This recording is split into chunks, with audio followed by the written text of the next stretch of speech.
بسم اللہ الرحمن الرحیم۔ اسی لیے صحابہ کرام رضوان اللہ علیہ اجمعین کا مبارک طبقہ کبھی اس دنیا کو منہ لگانے پہ تیار نہیں ہوا۔ یعنی یہ نہیں کہ غربت کی وجہ سے بے نیاز رہے اور ان چیزوں سے مجبور ہو کر اپنے آپ کو بچائے رکھے، بلکہ جب مال و دولت کے انبار پڑے، سونے چاندی کے ڈھیر آئے، گورنریاں ان کی ٹھوکروں میں آئی، تو اس کے باوجود زندگی کے انداز وہ رہے۔ ملک شام کے گورنر بنائے گئے حضرت عمر ابن سعید رضی اللہ تعالیٰ عنہ۔ حضرت عمر نے بھیجا تو رونے لگے، فرمایا امیر المومنین کسی اور کو بھیج دیجئے، میں اس کا اہل نہیں ہوں۔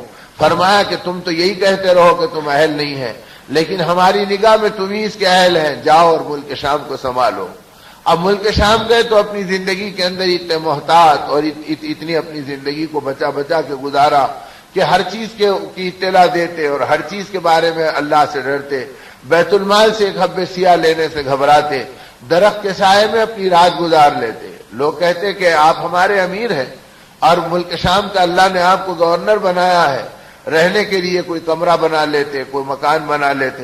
فرمایا کہ بیت المال سے میں کچھ لینا گوارا نہیں کرتا کہ کہیں ایسا نہ ہو کہ اس کا حساب و کتاب میری آخرت کو خطرے میں ڈال دے، میں اسی میں مطمئن ہوں۔ تو وقت کا گورنر ہے اور درخت کے سائے میں اپنی رات گزار دے رہا ہے، مخلوق کی فریادیں سن رہے ہیں اور پھر اس کے بعد اس میں ڈر رہے ہیں میرے فیصلے حق پہ ہوئے یا نہیں ہوئے۔ کئی دن گزر گئے، کافی عرصہ ہو گیا، مہینوں کا فاصلہ پڑ گیا، حضرت عمر کو آپ کے بارے میں کوئی اطلاع نہیں ملی۔ تو اپنے ساتھیوں سے مشورہ کیا کہ کہیں عمر ابن سعید میں تبدیلی تو نہیں آ گئی، اور عرصہ ہو گیا انہوں نے اپنی کارگزاری نہیں بھیجی۔ کارگزاری بھیجی تھی لیکن قاصد کے پہنچنے میں دیر ہو گئی تھی۔ آپ نے دوسرا قاصد مدینے سے روانہ کر دیا اور کہا کہ ہم عمر ابن سعید کو معزول کرتے ہیں اور ان کی جگہ دوسرے کو ملک شام کا گورنر بناتے ہیں۔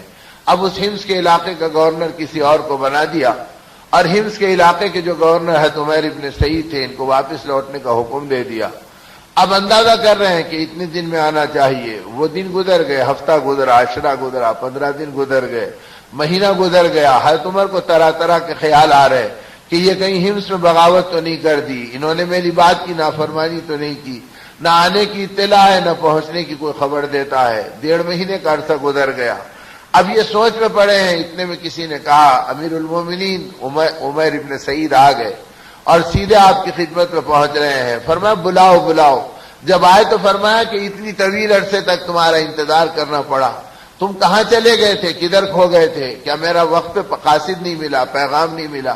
فرمایا امیر المومنین وقت پہ قاصد ملا تھا اور وقت پہ پیغام آپ کا میرے حصے میں آیا تھا، لیکن میں مجبور تھا، میں گورنر بننے سے پہلے کوئی سواری اپنے پاس نہیں رکھتا تھا، گورنر بننے کے بعد بیت المال سے کسی سواری کے لینے میں ڈرتا رہا، مخلوق کی ضرورتیں پوری ہوئی یا نہیں ہوئی۔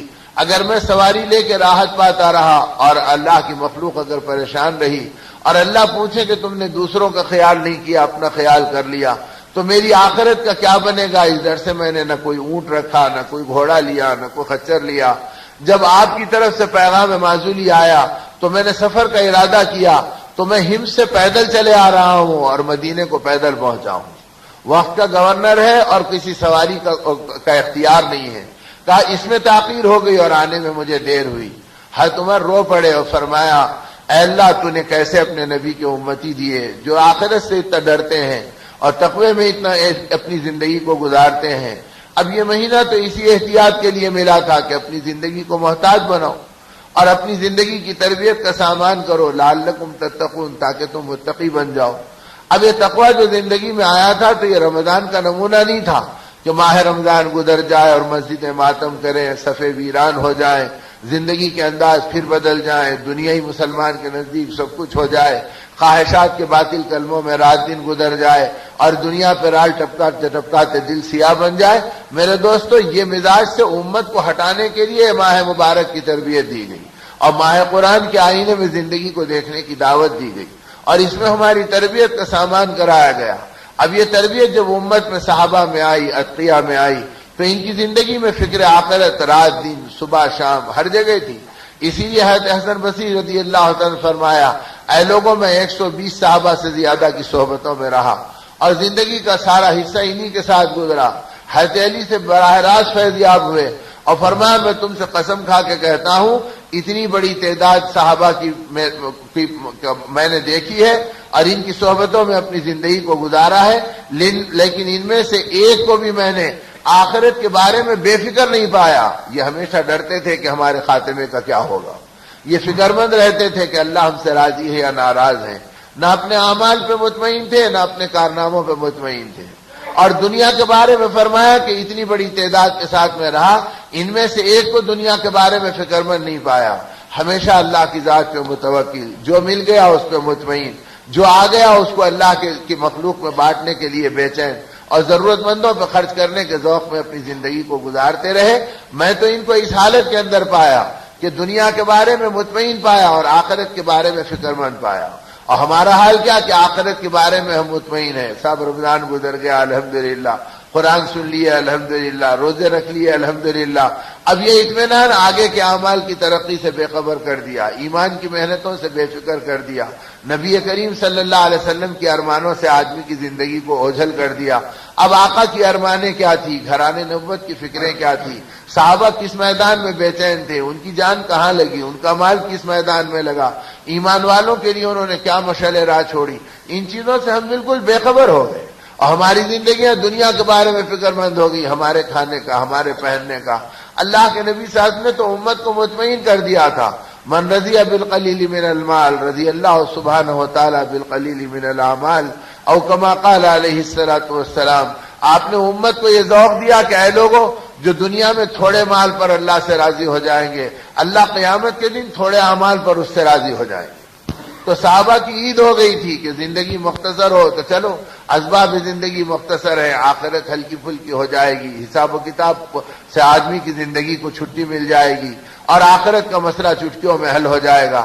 تو وہ دنیا کی بڑھوتری پر اور مال کے اضافے پر اور اس کے منصوبوں پہ اپنی زندگی نہیں گزارتے تھے، بلکہ بھاری ذمہ داریاں آئیں تو اس میں گھبرا گئے، مال آ گیا تو فکر مند ہو گئے، عہدہ مل گیا تو پریشان ہو گئے، گورنری آ گئی تو بے چین ہو گئے کہ اس کی امانت کا کیا ہوگا اور آخرت کا کیا ہوگا، اور اتنی احتیاط سے گزاری کہ آ کے کہہ رہے امیر المومنین میں تو پیدل آ رہا ہوں، جس کی وجہ سے تاخیر ہو گئی۔ حضرت عمر رضی اللہ عنہ نے فرمایا اے عمیر یہ تو بتاؤ کہ تم وہاں سے نکلے اور یہاں پر پہنچے تو بیت المال سے تم نے کیا لیا؟ کہا امیر المومنین اللہ گواہ ہے بیت المال سے میں نے کچھ نہیں لیا، اپنی محتاج زندگی پہ قائم رہا، جو روزینہ مقرر تھا اسی پہ شاکر رہا اور ایسے ہی چلے آ رہا ہوں۔ تو فرمایا تمہارے ساتھ کیا ہے؟ تو ایک جھولا تھا جو بغل میں پڑا ہوا تھا۔ فرمایا امیر المومنین اس جھولے میں میری دنیا بھی ہے میری آخرت بھی ہے۔ حضرت عمر کو حیرت ہوئی، فرمایا کہ اس میں تمہاری دنیا بھی ہے تمہاری آخرت بھی ہے، لاؤ ہم بھی تو دیکھیں۔ جھولے کو کھول کے دیکھا، جب جھولے کو کھول کے دیکھا تو اس میں لکڑی کا ایک پیالہ ملا۔ فرمایا عمر کیا کہہ رہے ہیں کہ یہ تمہاری دنیا بھی ہے تمہاری آخرت بھی ہے؟ فرمایا اگر آٹا مل جاتا ہے تو اسی میں گون لیتا ہوں، اور نماز کا وقت ہوتا تو اسی میں پانی لے کے وضو کر لیتا ہوں، یہی میری آخرت ہے یہی میری دنیا ہے، اس کے علاوہ گورنری میں میرے پاس اور کوئی سامان دنیا جمع نہیں ہوا۔ پوری گورنری میں لکڑی کے ایک پیالے پہ قناعت کی اور بدن کے جوڑے پہ زندگی گزار دی۔ فرمایا تمہارے کپڑے کہاں ہیں؟ فرمایا امیر المومنین اور گورنری سے پہلے ایک ہی جوڑے پہ زندگی گزار رہا تھا، گورنری کے بعد دوسرا جوڑا بیت المال سے لیتے ہوئے دل گھبرایا کہ اس کا حساب کہاں سے اللہ کی بارگاہ میں دوں گا، نہیں معلوم کتنی مخلوق ننگی ہے اور کتنی مخلوق کے پاس ایک جوڑا ہے، ان کے پھٹے کپڑوں کے بعد میں دوسرا جوڑا کیسے لے سکتا ہوں؟ اس گھبراہٹ نے مجھے دوسرا جوڑا لینے پہ سے بھی مانے رکھا اور میں ایسی زندگی گزارا۔ حضرت عمر رضی اللہ عنہ نے دعائیں دی، فرمایا اے سعید جاؤ اور جاؤ اپنے گھر پہ آرام کرو۔ تو حضرت عمر ابن سعید اپنے گھر آ گئے، پھر ایک صحابی کو بلا کے فرمایا کہ میری طرف سے مہمان بننا اور ایک دن اور ایک رات ان کے ساتھ رہنا اور دیکھنا کہ ایسے ہی ہیں عمر ابن سعید جیسے میرے سامنے آئے تھے، تو یہ 1000 اشرفیوں اور 1000 دینار کی ایک تھیلی ہے، اسے اپنے ساتھ لے جانا، اور ایسی 2 تھیلیاں دی، فرمایا ان 2 تھیلیوں کو 1000 کی اپنے ساتھ لے جانا، اور اگر زندگی ایسی نظر آ گئی تو میری طرف سے تحفے کے طور پہ دے دینا، اور اگر زندگی میں تبدیلی آئی تو مجھے خبر کرنا کہ میں پہچانوں کہ واقعی اس نے زندگی ایسی احتیاط کی گزاری ہے یا میرے سامنے ایسا آیا اور پیچھے کوئی اور زندگی ہے۔ گئے عمر ابن سعید، گورنر کے پیچھے صحابی پہنچے، کہا کہ بھائی تمہارا کیا حال ہے؟ کہا مبارک کے مہمان کا آنا، مرحبا، قبول کیا، اپنے گھر ٹھہرایا۔ رات زندگی گزار لی، دن کا وقت آیا تو دن کے اوقات گزر گئے، کھانے کا وقت آیا تو اندر سے بیوی نے ایک برتن کے اندر جو کی روٹی بھیجی اور سالن کی جگہ کے اوپر نمک کی کنکریاں بھیجی اور کہا ہمارے گھر میں اور کوئی سالن نہیں ہے، ہم نمک کی کنکری سے جو کی روٹی لگا کے کھا لیتے ہیں، اللہ کا شکر ہے اسی پہ ہماری زندگی گزر رہی ہے۔ تو گورنر کے گھر کو دیکھا کہ سالن کی کوئی گنجائش نہیں ہے اور جو کی روٹی کے اوپر قناعت کر کے اپنی زندگی کو گزار رہے ہیں۔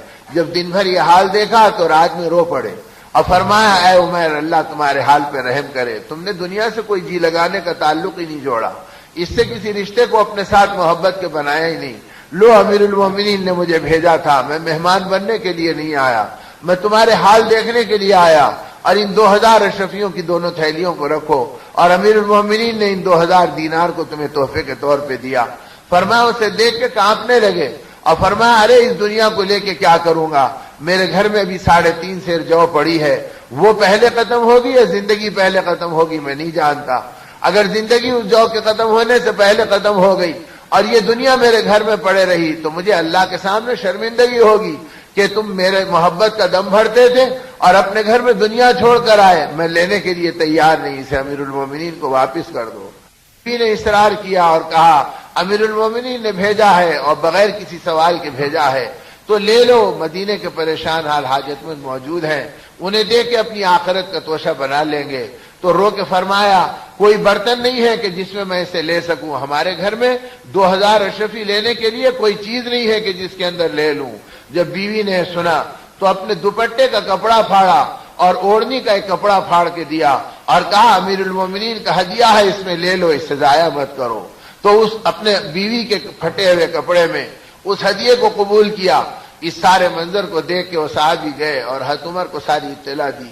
حضرت عمر رو کے کہنے لگے اے اللہ، تو نے کیسے کیسے نبی کے امتی مجھے عطا فرمائے کہ ان کے ذریعے سے دنیا میں تیرا نظام چل رہا ہے، یہ دنیا کی محبتوں سے بے نیاز ہے اور لالچ دنیا کی ان کو کوئی بہکا نہیں سکتی، ان کے ایمان کو متاثر نہیں کر سکتی۔ آپ نے دعائیں دی اور اس کے بعد پھر ایک صحابی کو دوڑایا اور کہا کہ عمیر ابن سعید کو بلاؤ تاکہ میں اس سے بات کروں۔ جب بلائے تو فرمایا سچ سچ بتاؤ، تم نے ان 2000 میرے بھیجے ہوئے اس تحفے کو اور اس دینار کو اس سے کیا استعمال کرنا سوچا اور کیسے برتنے کا منصوبہ بنایا؟ تو حضرت ابن سعید رونے لگے اور رو کے فرمایا امیر المومنین اللہ گواہ ہے، آپ کے بھیجے ہوئے مال میں 1 درہم اور 1 حبہ سیاہ بھی اب میرے گھر میں باقی نہیں ہے۔